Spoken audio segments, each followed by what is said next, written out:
Interludios. El odio. Interludio 3. Él. ¿Cuál él? De las chicas superpoderosas. Él, quien no tenía título, llegó a la cámara acorazada del palacio de Colinar. Habían situado allí a 4 cantores regios como guardias, un puesto de honor. Con un poco de suerte no caería demasiado bajo después de aquello. «Vais a abrir la cámara para mí», dijo él a ningún ritmo.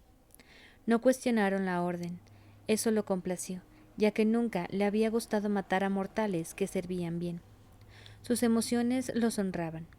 Aún así, había dado por hecho que no cumplirían sus órdenes.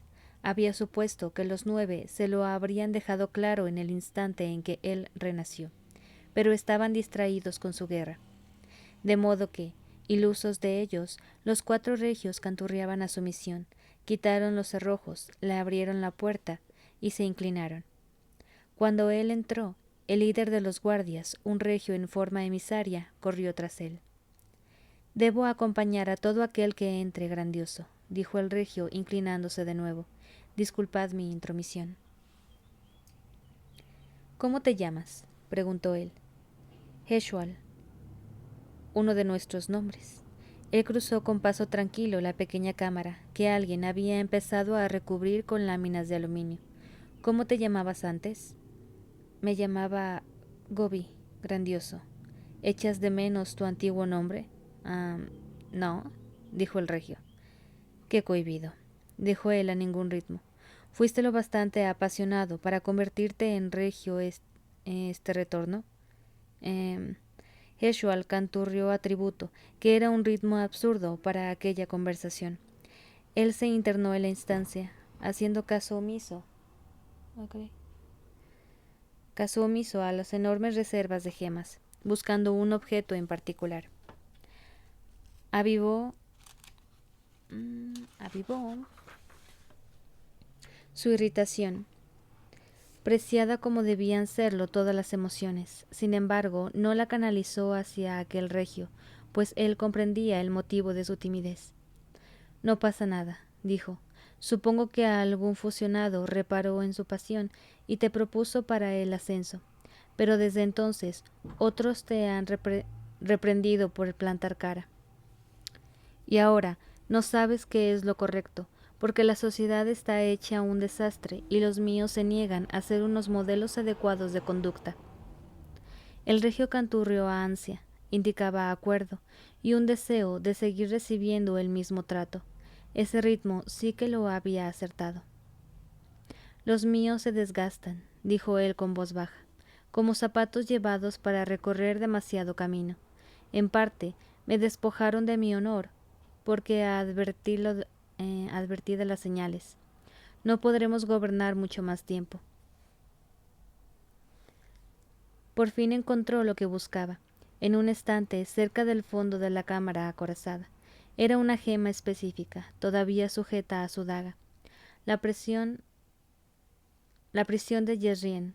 Él la sacó del estante con reverencia. «Tened cuidado, grandioso», dijo el regio. «Esa es un arma peligrosa». «Ah, lo sé». Él se sacó del bolsillo una de las nuevas gemas de antiluz tormentosa, la sostuvo en alto y apreció la obra de Raveniel. Entonces tocó con ella la punta de la daga, que absorbió la antiluz y la envió a la gema que hacía de prisión. «Grandioso», exclamó el regio. «Así vais a... Él levantó la daga, en cuya gema se había atrapado el alma de un heraldo. Destalló cuando la antiluz entró en contacto con la luz y Jezrien por fin quedó destruido. La explosión no fue muy grande, apenas agrietó la gema siquiera, no quedaba demasiado de Jezrien. Y ya ni siquiera eso existía, había desaparecido para siempre.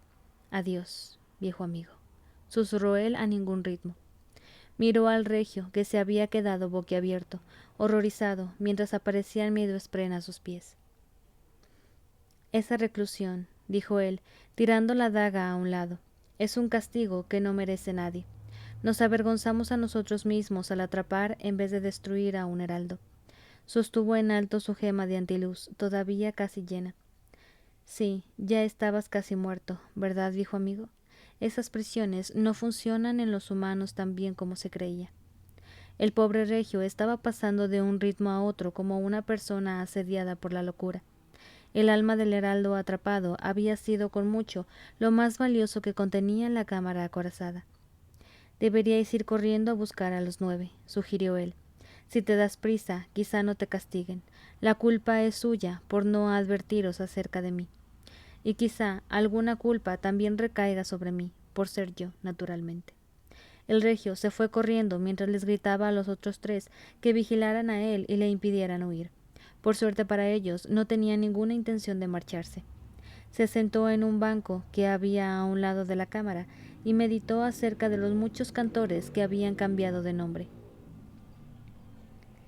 ¿Era una gloriosa recuperación de sus antiguas raíces o una traición a la cultura que habían poseído en ausencia de los ancianos?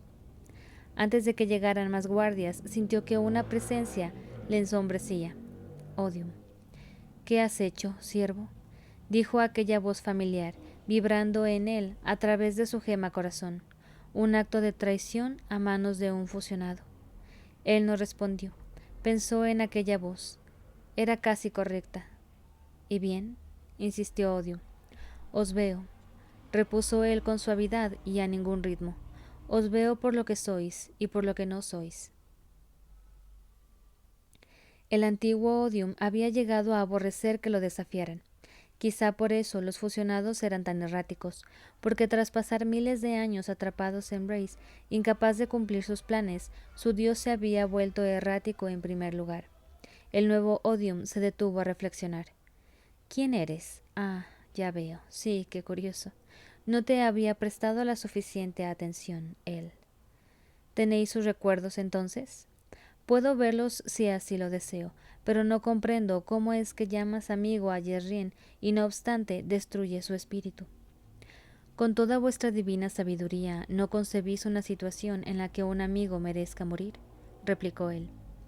El nuevo Odium se echó a reír, nada menos, unas suaves carcajadas que de verdad sonaban gozosas. Eso sí que era curioso. En un instante se materializó al lado de él y con un gesto de la mano cerró de golpe la puerta de la cámara, dejando fuera a los guardias que ya se acercaban. Aquel Odium era humano, muy mayor, y no se había molestado en manifestarse más grande que él para intimidarlo. Eso era más que curioso, era impresionante. Tengo un problema, dijo Odium. ¿Me ayudarías a solucionarlo? ¿A modo de prueba? Preguntó él. ¿O es una necesidad legítima? Que sea ambas cosas. Odium anduvo por la cámara y se puso a examinar un objeto tras otro.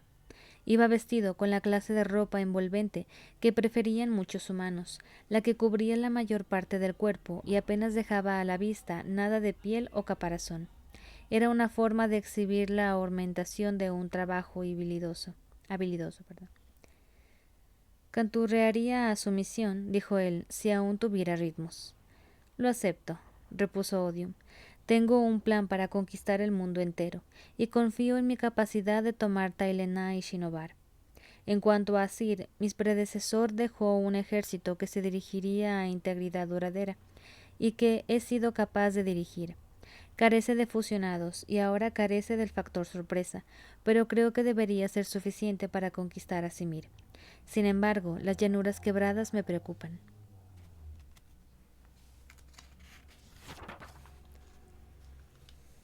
Creo que habéis enviado hacia allí un gran hueste de fusionados. ¿Te resulta raro viniendo de mí?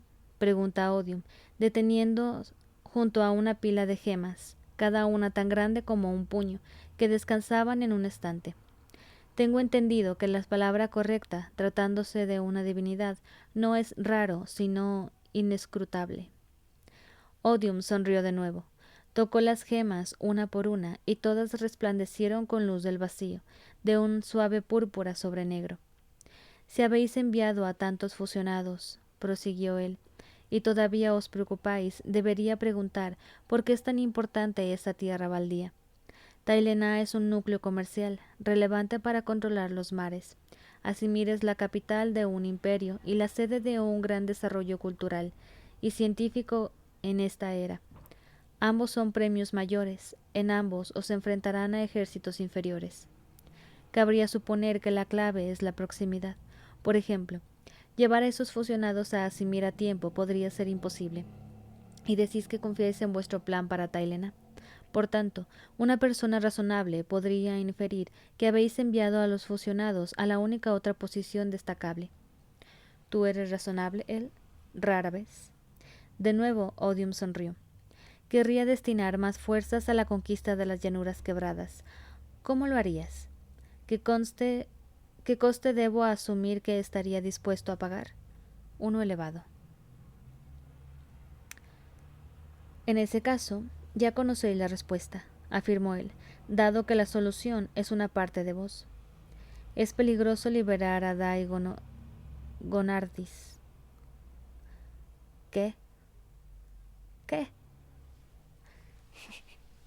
No me metas así, gente nueva y chingadazo, porque la neta no estoy entendiendo nada.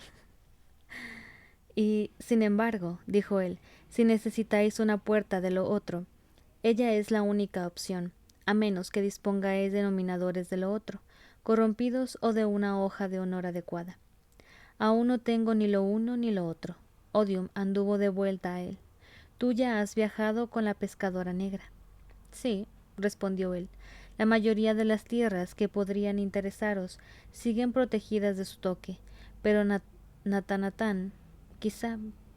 Necesitaríais una fuente poderosa de investidura en ambos lados y alguien que comande vuestro ejército.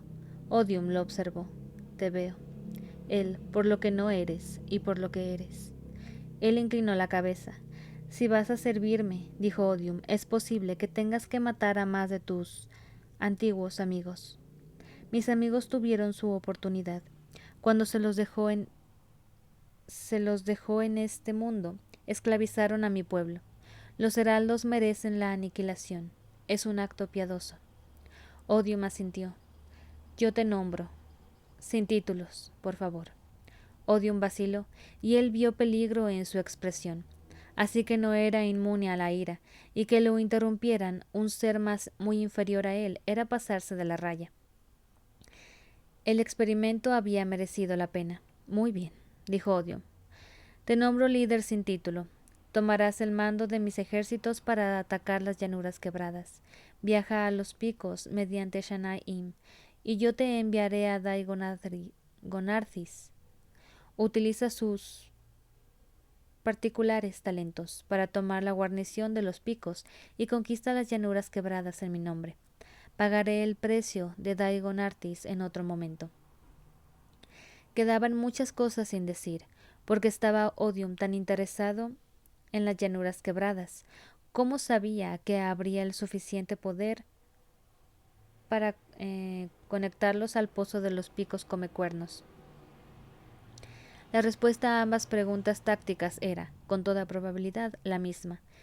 Él agachó de nuevo la cabeza. A los 9 no les hará ninguna gracia mi ascenso. ¿Y qué opinión te merecen a ti los 9? Pienso poco en ellos, y cuando lo hago, pienso poco de ellos, amo.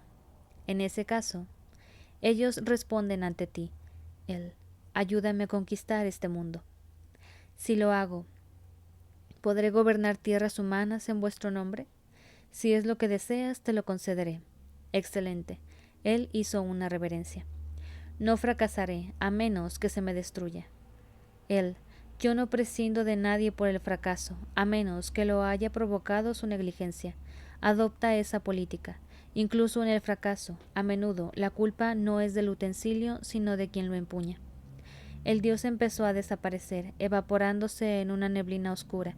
Su voz permaneció. Tenemos mucho trabajo por delante, no solo en un mundo, sino en muchos. Fascinante. Él había entrado allí esperando que lo encarcelaran, y con toda probabilidad la ejecución y el renacimiento forzoso. En vez de eso, parecía que iba a salir con un ejército, una promesa y un nuevo dios que podría, por fin, ser capaz de conquistar el Cosmere en su totalidad. ¡Qué día tan encantador! En su mente empezó a componer un poema para homenajear a aquel nuevo dios al que tan deleitado estaba de venerar. a alguien que, según sospechaba, conocía el valor de lo que tenía, y que permitiría a él que ayudara a la humanidad a comprender por fin sus verdaderas pasiones. Dejó la cárcel donde había estado preso Yerrien de nuevo en su estante, lanzó su gema de antiluz tormentosa hacia arriba y la atrapó en el aire mientras caminaba hacia la puerta, imaginando embelesado cómo iban a reaccionar los 9.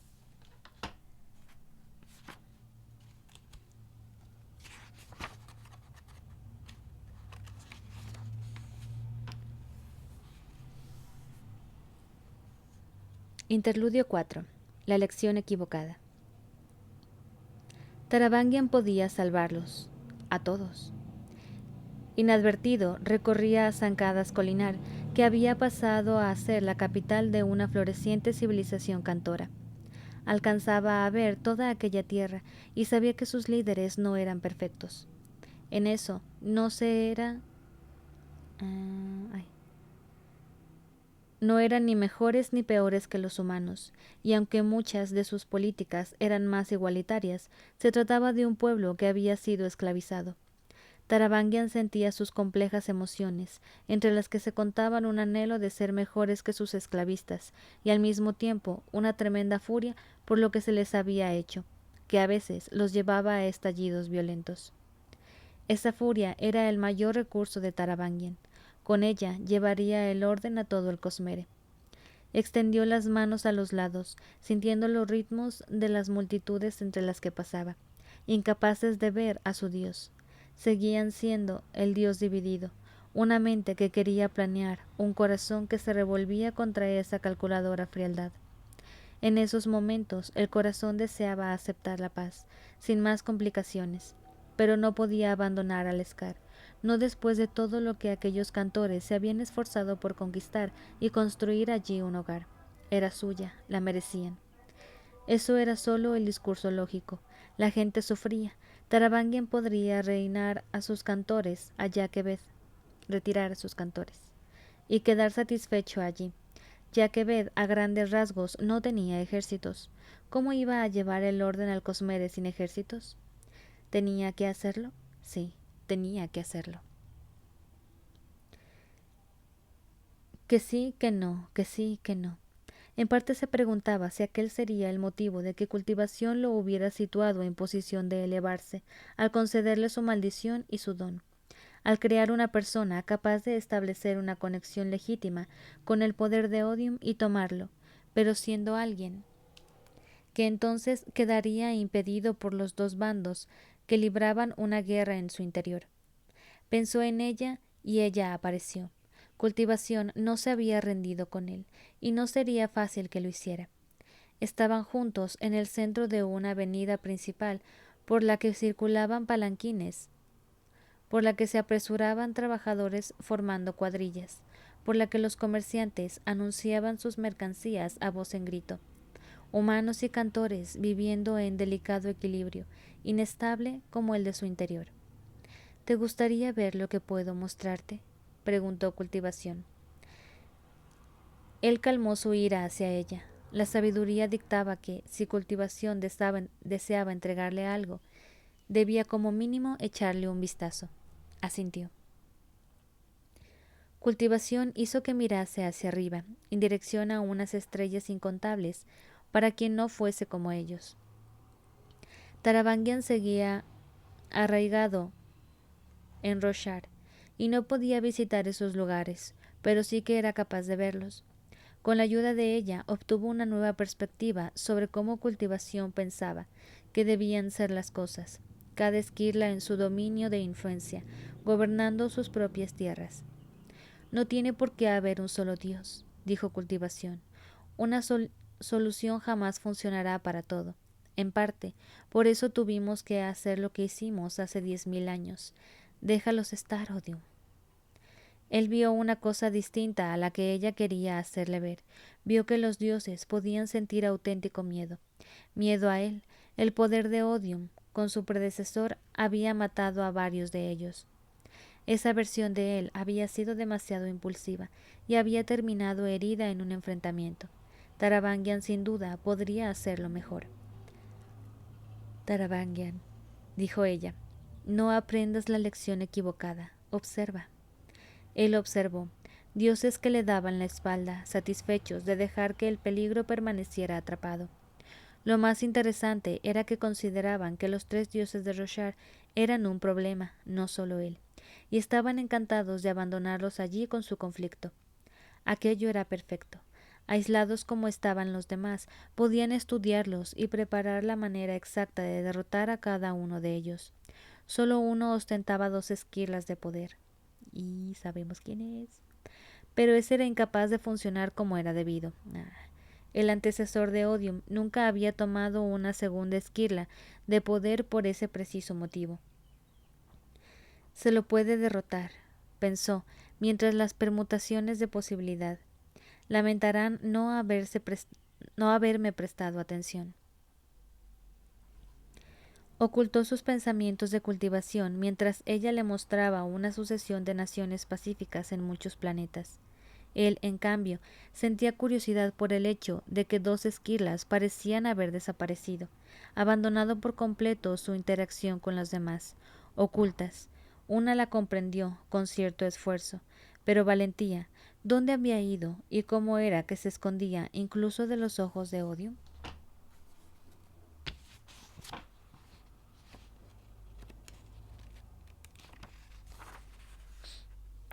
Concluida la gira, Cultivación y él devolvieron su atención a Roshar.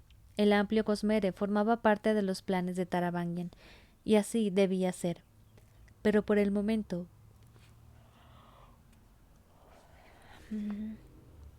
la gente de allí, de ese mundo, debía ser su prioridad absoluta. Me preocupas, Taravangian, dijo Cultivación de pie con él, invisibles ambos para los habitantes de Colinar. Si me permites reconocerlo, siempre me has preocupado. Sabía lo que tenía que hacer, pero desearía que pudiera haber sido cualquier otra persona. Si no hubiera algo que temer en quien escogieras, repuso él, esa persona no podría haber tomado a Odium. Existe una posibilidad, y nada despreciable, dijo ella, de que hagas lo correcto. No habría dado este paso de otro modo. Tienes razón, convino él. Haré lo correcto. No seas tan engreído, replicó Cultivación. Una parte de ti sabe que este camino que has emprendido es espantoso. Escucha a esa parte de ti. Dale una oportunidad. Y, muy a su pesar, sí que lo sintió. Era la parte de Taravangian que adoraba a su hija y a sus nietas, la parte de él que había lamentado verse obligado a manipular a Dalinar cuando intentaba dividir. Ay, me espantó. Dividir la coalición. Era la parte de Taravangian que recordaba ser joven, incluso necio, ansiando solo poder hacer más por ayudar a su pueblo. Ese era el Taravangian, a quien se le había otorgado la oportunidad de tener cualquier cosa que quisiera, y había deseado la capacidad de detener la inminente calamidad. Por un instante, Taravangian se sintió como si volviera a ser ese hombre de hacía tanto tiempo. Muy bien, dijo dándole la espalda a Cultivación, no por vergüenza, dado que no iba a aceptar esa emoción nunca más, sino tan... Perdón. Era un musicón afuera. Se sintió como... no. Transigiendo. Lo intentaré. Era un dios dividido, y si dejaba que ambos lados se turnaran para gobernar. Quizá funcione, quizá no.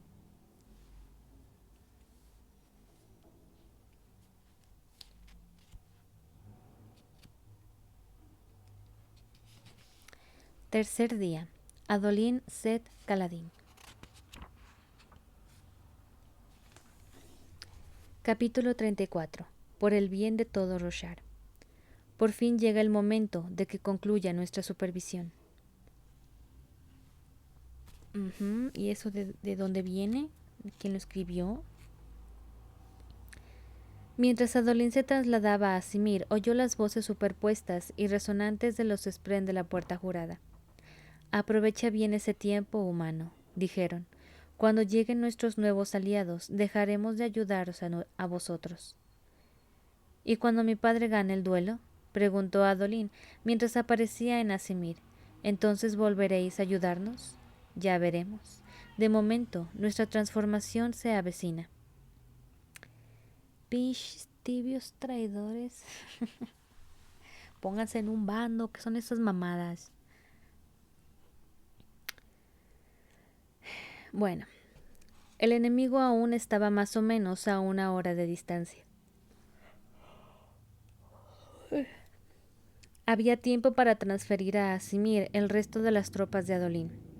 Después quedarían aislados allí hasta que llegaran los refuerzos. Salió a la plataforma de la Puerta Jurada acompañado por un pequeño grupo de oficiales de la Guardia de Cobalto, entre ellos Colot, el hombre alto con mechones de pelo rojo que había sido escudero de los corredores del viento. Adolín respiró hondo, recordando lo mucho que le gustaban los olores a especies asirianas que llegaban del cercano mercado. Tranquilizó a Galante, dándole unas palmaditas e inspeccionó su entorno. Una enorme cúpula con huecos en el techo de bronce para dejar entrar la luz. La Puerta Jurada de Asimir había sido un mercado cubierto antes del descubrimiento de Eurídiro. Desde entonces los puestos se habían desmontado, dejando solo una amplia superficie de piedra. Oh, edificio de control. No sé. Es que aquí a un lado hay una ilustración. Ok, entonces está grande. Yo me imaginaba una madre más chiquitilla. Bueno, continúo.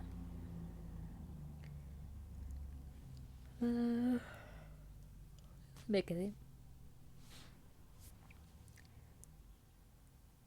Ese iba a ser su campo de batalla, un espacio de 200 metros largos de diámetro, con un edificio de control en el centro. La gigantesca cúpula de bronce terminaba un poco fuera de la plataforma, lo cual era necesario para que no se transfiriese junto con la gente.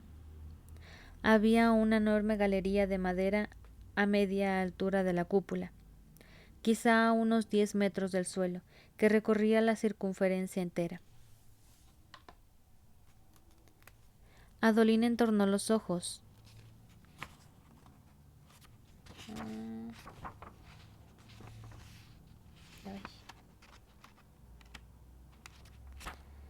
Entornó los ojos y lo satisfizo ver a arqueros asirianos apostados allí arriba. Por desgracia, los cantores tendían a resistir las flechas mejor que los humanos, gracias a sus armaduras naturales de caparazón. Adolín estudió el redondo edificio de control. Tendría algo menos de 8 metros de diámetro, y era el único punto de incursión desde Shadesmar. Para viajar desde Eurídiro a otra ciudad se podía utilizar la plataforma entera, pero los desplazamientos desde o hacia Shadesmar solo eran posibles dentro del edificio de control, hecho que había resultado una sorpresa horrible para Adolín en Colinar. Había esperado poder salvar a los soldados a su cargo, transfiriéndolos a todos, pero después de entrar en el edificio de control habían desaparecido dejándolos allí. Todo aquel lugar daba la sensación de ser un búnker. Adolín giró sobre él mismo, examinando la cúpula y reparó con interés en unos sacos que estaban colgados bien altos en el aire, a lo largo de su interior. Aceite, supuso, para dejarlo caer y quemar a cualquier enemigo que pudiera trasladarse allí. Otra precaución razonable, pero también otra que tal vez no funcionara tan bien contra los cantores como deseaban los asirianos.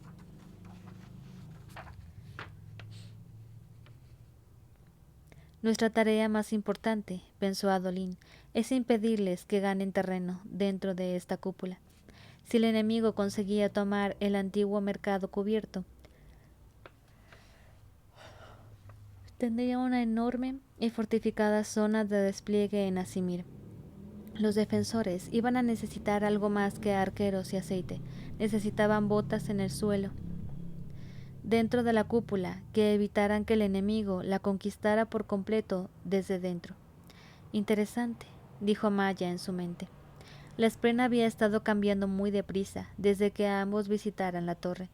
Una Orídiru viva parecía haberla vigorizado, y de algún modo también había reforzado lo que fuese que sucedía entre ellos. Maya decía que la luz de la torre la hacía sentirse renovada, y Adolín percibía con más intensidad su presencia mental. La Spren podía ver en el reino físico a través de los ojos de Adolín, incluso sin que él la hubiera invocado como hoja, y había estado respondiendo cada vez más, incluso haciendo comentarios por iniciativa propia. Vuestro general herdaciano, añadió Maya, estaba preocupado por esta defensa. ¿El bisón? Sí, susurró Adolín, y entiendo por qué, pero hace falta fijarse bien. A primera vista, esto parece fácil, un buen campo de matanza. El enemigo ha atrapado en esta cúpula solo un pequeño punto de incursión. Podríamos apostar guardias en la puerta de este edificio de control y limitarnos a ir masacrando a los cantores a medida que aparezcan, y después incendiar el sitio entero con aceite si consiguen salir del centro. Entonces, ¿cuál es el problema? Que los cantores atacan mediante la agresividad y el impulso, explicó él. No combaten en formación, sino que suelen cruzar el campo de batalla en tropel, luchando en parejas bien entrenadas cuyos miembros son expertos en defenderse entre sí. Nuestra táctica suele ser superior, pero sus soldados individuales son más fuertes, más duros y más difíciles de matar que un humano. Nuestra fuerza radica en la formación de tropas a gran escala.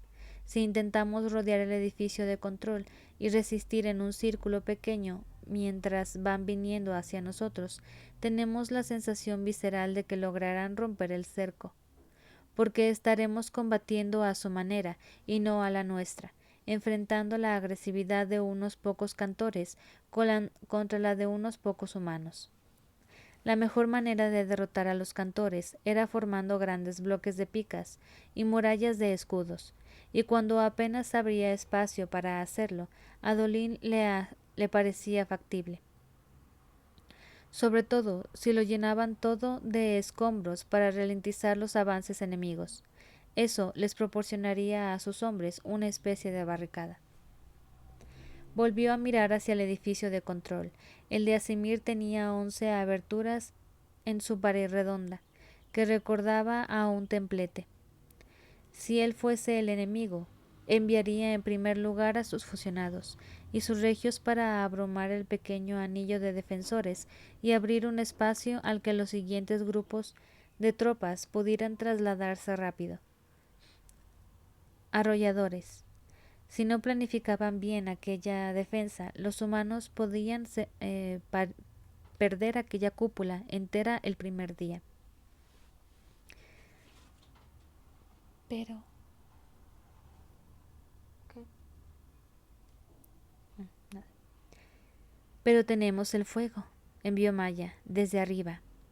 Aceite, confirmó Adolín, pero si cae, perdemos la cúpula. ¿Te acuerdas del año pasado, cuando incendiamos los campos a lo largo de la frontera alesi, intentando salir de las montañas irreclamadas? Es una táctica alesi habitual, pero los cantores se limitan a correr a través del fuego. No son inmunes al calor, pero sí que lo resisten mejor que los humanos. Supongo que dejar caer el aceite convertiría este lugar en un horno y probablemente mataría a una oleada de cantores, pero luego podrían enviar su siguiente oleada mucho antes del momento en que los humanos podrían volver a apostar defensores. Y además es muy probable que el fuego destructor destruya estas galerías de arqueros. Podemos incendiar esto una vez, sí, pero hacerlo significa renunciar a la cúpula para siempre, y entonces los cantores la utilizarían para acumular fuerzas y atacar la ciudad.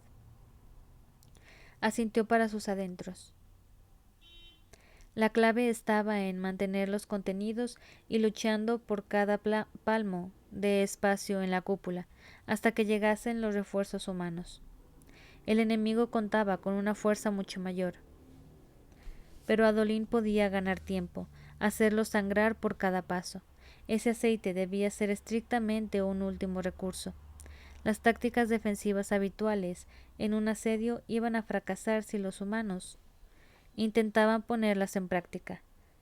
Necesitaban tácticas de campo de batalla, con tropas sobre el terreno.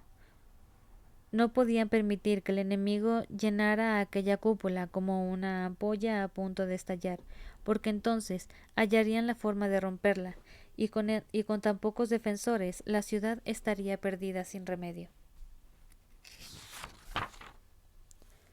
Creo que estás en lo cierto. Los cantores usan la intimidación, la velocidad y la fuerza. Son como la caballería pesada, pero en forma de infantería. Necesitan una línea firme para romperlos. Maya, susurró él, creo que nunca te había oído hablar tanto de una atacada. Táctica, estrategia, pensar en eso me ayuda a concentrarme. Cuando sus oficiales hubieron inspeccionado el campo de batalla a su satisfacción, Adolín los llevó hacia las salidas. Sin necesidad de riendas para guiarlo, Galante trotaba a su lado. ¿Qué te parece?, preguntó Collot en voz baja, acelerando para ponerse a la altura de Adolín. Tenemos un buen campo de matanza aquí dentro. ¿A qué distancia crees que esos arqueros asirianos podrán disparar con precisión hacia la batalla? Aquí, con esta luz, dijo Collot. Los asirianos usan arcos cortos al estilo irialí, que tienen potencia de tiro, pero no el alcance de algo como un arco largo. Vieja sangre. Yo diría que unos 90 metros, quizá un poco más, pero no contaría con que fuesen demasiado certeros más allá de eso. Por tanto, si Adolín situaba sus tropas alrededor del edificio de control en el centro, no tendría apoyo de proyectiles. Otra buena información que tener en cuenta. En el borde, una pared de piedra de 3 metros de grosor sostenía la cúpula de bronce, y en esa pared estaban las amplias salidas, pensadas para carreteras y carros. Los asirianos habían reforzado los aceros, y en vez de una simple puerta, había que recorrer pasillos de piedra de unos 10 metros de largo, con una curva en el centro. En algunos casos, algo tan nimio como un pequeño recoveco inesperado, para retrasar y confundir momentáneamente a los atacantes. Adolín veía entrar la luz al corredor de piedra por aspilleras talladas en la piedra. La salida a la que se dirigían no era un verdadero laberinto, no con una sola esquina, pero los pasillos, como aquel, eran habituales para proteger castillos. ¿Qué opinas?, preguntó Adolín a Collot, mientras seguían a unos guardias asirianos por el pasillo. Esta fortificación es sólida, dijo Collot, y vamos cortos de efectivos. Opino que tendríamos que dejar que se estampen contra estos muros mientras les llueven flechas de arriba. Podría defender estos corredores de una fuerza superior durante meses si hiciera falta. ¿Contra cantores?, repuso Adolín. ¿Confusionados que pueden llegar volando a la galería? ¿O qué pasa si construyen rampas hasta esa media altura y salen al exterior por allí? ¿O si tienen aumentados que pueden abrir agujeros en la cúpula, o se han hecho con una hoja esquilada y cortan las aberturas nuevas? O sea, valer caca de todas formas.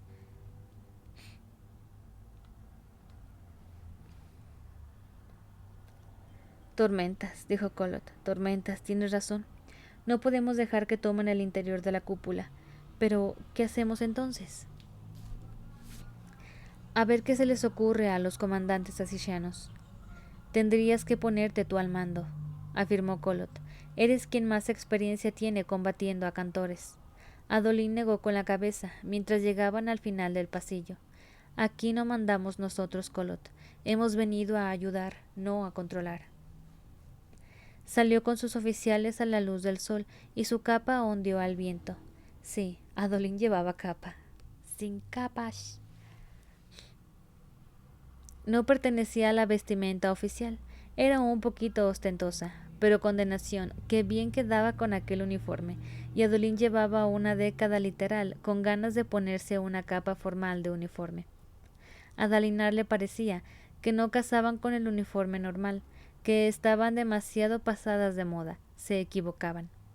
La capa era una prenda clásica, distinguida, no anticuada. El padre de Adolín ya consideraba a su hijo una absoluta vergüenza de todos modos. Así que, ¿por qué no tirar la toalla en esa pelea y tomar unas pocas decisiones por sí mismo? Esto está bien, dijo Maya en su mente. Da buena sensación. Eres igual de anticuada que las capas, le susurró Adolín con una sonrisa en la boca. Soy una soldado. Sé qué cosas inspiran a los soldados. Tienes buen aspecto. Eso es bueno. Las frases todavía daban la impresión de estar costándole esfuerzo, pero Maya hacía ese esfuerzo, y Adolín la notaba decidida a seguir haciéndolo, igual que una soldado herida aprendiendo a caminar de nuevo. Me preocupa que Kolot tenga razón, añadió Maya. Los instintos de tus amigos asisianos van a jugarles una mala pasada aquí. Puede que tengas que ponerte al mando. No, envió a Adolín, para probar su capacidad de dirigirse a Maya solo con el pensamiento. Habrá alguna manera mejor. Confiemos, repuso ella, en que nuestra información sea exacta y el enemigo no traiga a muchos fusionados. Un funcionario con un sombrero cónico estampado lo recibió a la salida del pasillo, junto con la Guardia Imperial de Asimir. Miles de soldados alineados en hileras, ataviados con su equipamiento completo. Imponente armadura de bronce, creada mediante el moldeador de almas imperial asisiano. Buen acero, lanzas, espadas y también cataris como segunda arma. Los gruesos y afilados triángulos, a medio camino entre una daga grande y una espada pequeña, eran excelentes en espacios reducidos. Los soldados eran una visión espectacular con su armadura pulida, reflejando la luz del sol, con su banda al hombro y otra similar sobre el escudo, en la que los patrones geométricos asisianos indicaban el batallón al que pertenecían. Sus yelmos también mostraban distintivos símbolos. Parecían reflejar filiaciones familiares, a juzgar por los distintos que eran entre ellos. Pero, conociendo a los asisianos, también podría indicar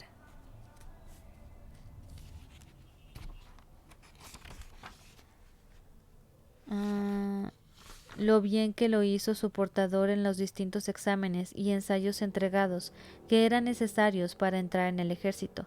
Era un pueblo extraño.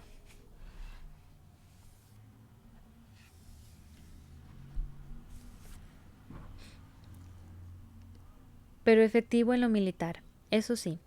A lo largo de la historia, Asir había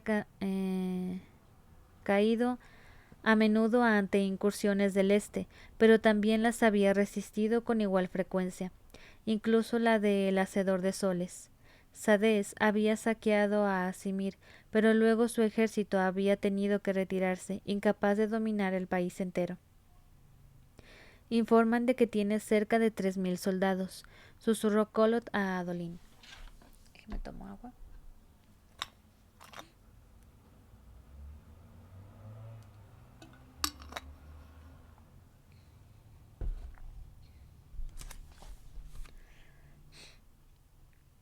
No era una gran cifra en absoluto, Tormentas. Aquel iba a ser un asedio bien extraño. Adolín nunca había participado en una batalla donde su trabajo consistiera en mantener al enemigo dentro de algo no fuera. Pero las llanuras quebradas también habían sido un asedio raro. Podían tomar algunas de las lecciones aprendidas durante 5 años y medio de dura lucha y aplicarlas allí. Adolín saludó a los soldados asisianos, llevándose la mano al hombro con los nudillos hacia afuera a la manera Alesi. Ellos, a su vez, alzaron sus lanzas. No era un saludo marcial. La Guardia Imperial los reservaba para el emperador, había oído. O quizá era que tenían un saludo especial solo para él. Hacían las cosas de formas muy raras. Pero por otra parte, ¿quién era él para juzgarlos? Los asirianos tenían el código legal más antiguo de todo Roshar, y ya estaban levantando un imperio cuando los Alesi primigenios aún eran un pueblo nómada, según Yasna. El líder de la Guardia Imperial de la ciudad, el comandante supremo, Kushkam, llegó a lomos de un lustroso caballo blanco, cubierto con una lujosa guarnición. Tenía borlas adornándole la cabeza y los flancos, además de un patrón asiriano en espiral que le bajaba por las patas. Era el atuendo exquisito más extravagante, el atuendo equino más extravagante que Adolín había visto en la vida, sobre todo añadido al brillante acero de la loriga, no sé. Tormentas, ese animal podría haber acudido a un baile real y ser el mejor vestido de la pista. Galante bufó. Adolín le dio unas palmaditas. Te conseguiré uno igual si quieres. Todo envidioso el Galante. El comandante Kushkam era un hombre bajito, pero de cuello grueso y brazos fuertes. Adolín se había informado un poco y había descubierto que Kushkam estaba considerado un gran jugador de torres, el juego de naipes, en particular de la versión más compleja que solían preferir los generales.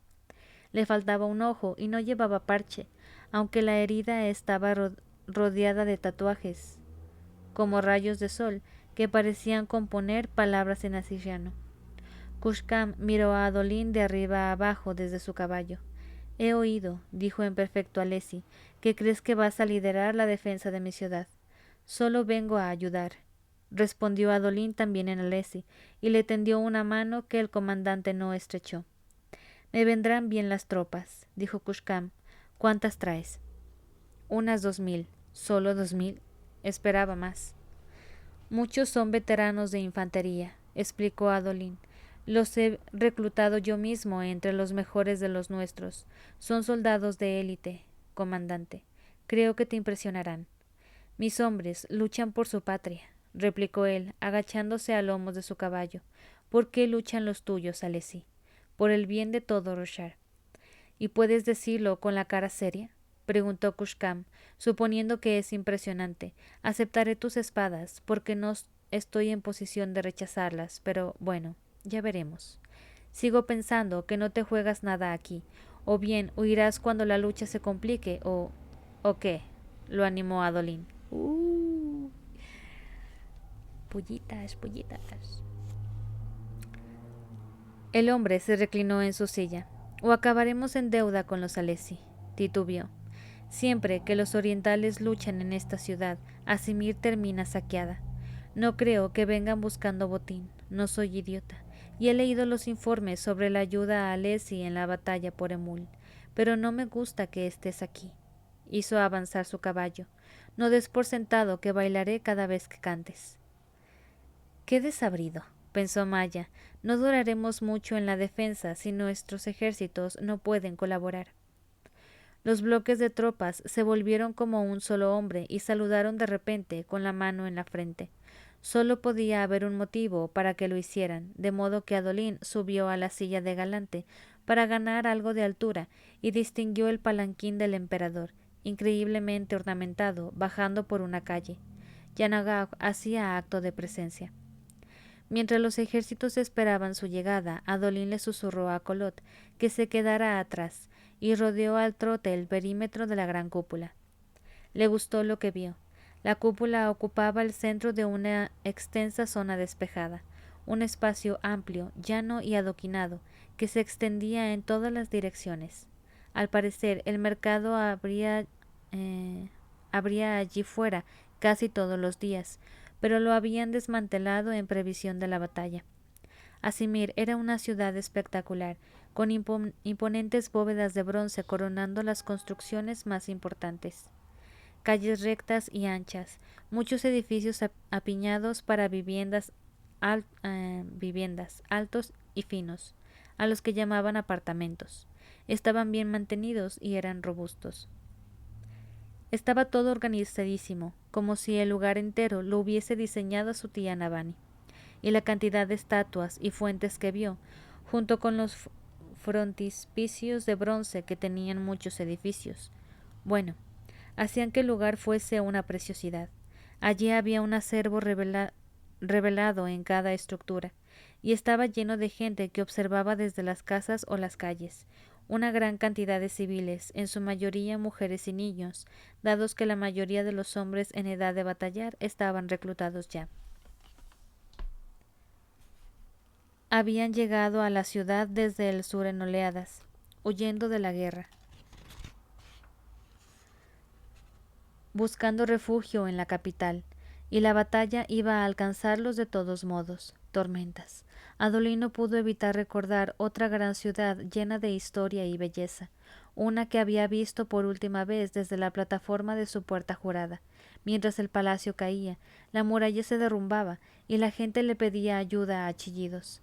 Aún oía a los soldados gritar mientras llevaban a sus heridos en dirección a Adolín. Había abandonado a sus propias tropas.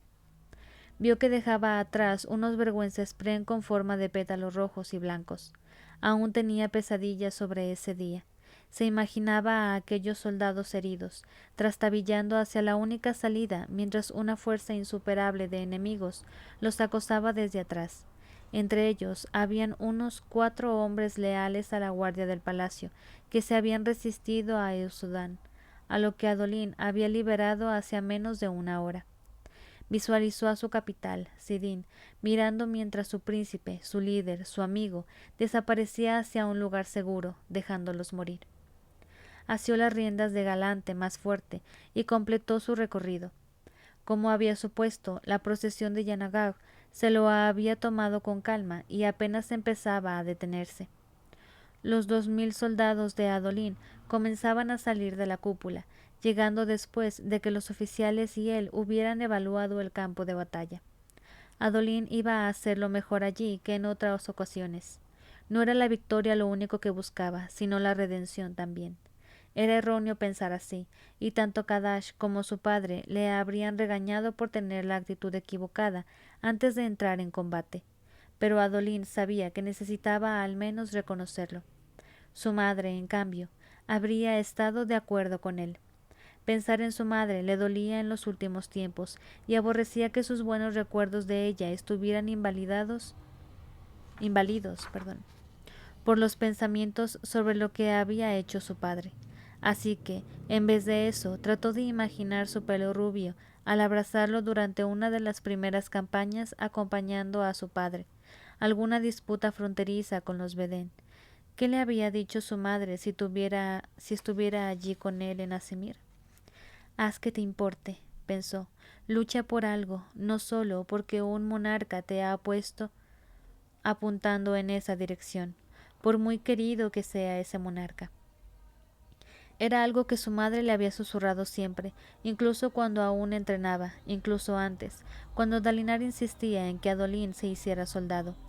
No tenía que luchar sin más, tenía que luchar por algo que mereciera la pena. Adolín sintió para sí mismo. Ya no podía salvar a los hombres que había dejado atrás, pero Tormentas sí que podía hacerlo mejor esta vez. Iba a proteger a Simir, costara lo que costara.